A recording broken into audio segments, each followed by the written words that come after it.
काल में लोग संकटों का सामना कर रहे हैं, लेकिन इसी बीच मुजफ्फरपुर वासियों के लिए एक राहत भरी खबर है।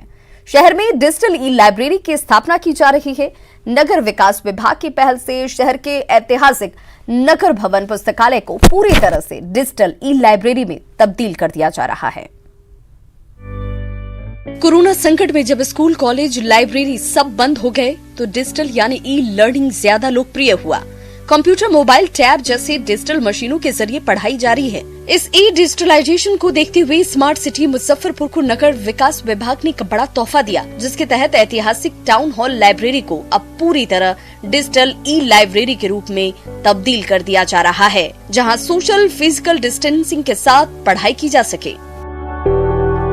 डिजिटल लाइब्रेरी का वर्तमान समय में इम्पोर्टेंस बहुत ज़्यादा बढ़ गया है, क्योंकि कोरोना वायरस के चलते दूरस्थ एजुकेशन का इम्पोर्टेंस बहुत ज़्यादा हो गया है।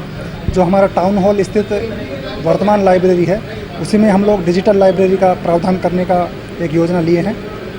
वो योजना पहले से स्मार्ट सिटी में था, उसका DPR बन के तकनीकी अनुमोदन उसका हो गया है। उसमें कंप्यूटर पर पूरा कंटेंट रहेगा, इलेक्ट्रॉनिक फॉर्म में रहेगा। नगर भवन लाइब्रेरी के डिजिटल लाइब्रेरी बनने से शिक्षा प्रेमियों और छात्रों में खुशी की लहर दौड़ गई है। इनकी माने तो इससे उन्हें एक जगह पर ही दुनिया भर की किताबें और पढ़ाई की सामग्री उपलब्ध होगी। बिहार विश्वविद्यालय के RBBM कॉलेज के प्रिंसिपल इसे समय की मांग बताती हैं। ई लर्निंग की वजह से हम लोगों को, जैसे स्कूल्स में कोई टॉपिक हमें बताते हैं तो कुछ एक पर्टिकुलर एक लिमिट तक ही उसको एक्सप्लेन करते हैं, पर ई लर्निंग की वजह से इंटरनेट के थ्रू और एक्सपैंडेड होता है नॉलेज, और उसके बारे में उससे रिलेटेड क्या क्या है वो जानने के लिए भी मिलता है। एज एन अगर आप नॉर्मल लाइब्रेरी में जाए तो आपको बस कुछ लिमिटेड बुक्स हैं, आपको ढूंढना पड़ेगा, लेकिन ई लाइब्रेरी आप कुछ भी गूगल करें, आप कुछ भी सर्च करें, आपके पास सब कुछ अवेलेबल है। ई लाइब्रेरी के फायदे हैं कि हमारे उंगलियों की टिप्स पे हम कोई भी जानकारी हासिल कर सकते हैं, कहीं से कोई किताब पढ़ सकते हैं, ये सुविधा है। समय की मांग ई लाइब्रेरी है और यह शहर के लिए एक बहुत बड़ा तोहफा होगा। नगर विकास विभाग की पिछली समीक्षा बैठक में विभागीय मंत्री ने इस पर मोहर लगा दी। इसके लिए DPR भी बन गया और इसे टेंडर में भी डाल दिया गया। स्मार्ट सिटी योजना में पहले से ये प्रस्तावित था, जिसे कोरोना काल में मंजूरी मिल गई है। उम्मीद है कि जल्द ही लोगों को ई लाइब्रेरी की ये सौगात मिल जाएगी। न्यूज़ 18 के लिए मुजफ्फरपुर से सुधीर कुमार की रिपोर्ट।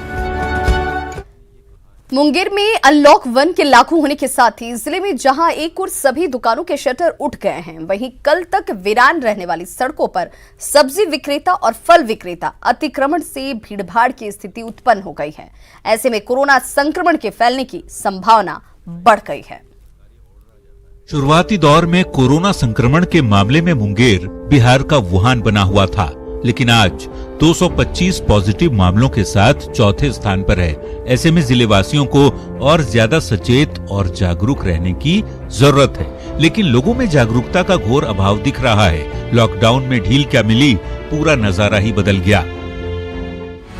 मुंगेर के 1 नंबर ट्रैफिक से लेकर पूरब सराय, कौड़ा मैदान, हॉस्पिटल रोड सब्जी विक्रेताओं और फल विक्रेताओं से पटे पड़े, जिसे लेकर जिला प्रशासन की चिंताएं बढ़ गई।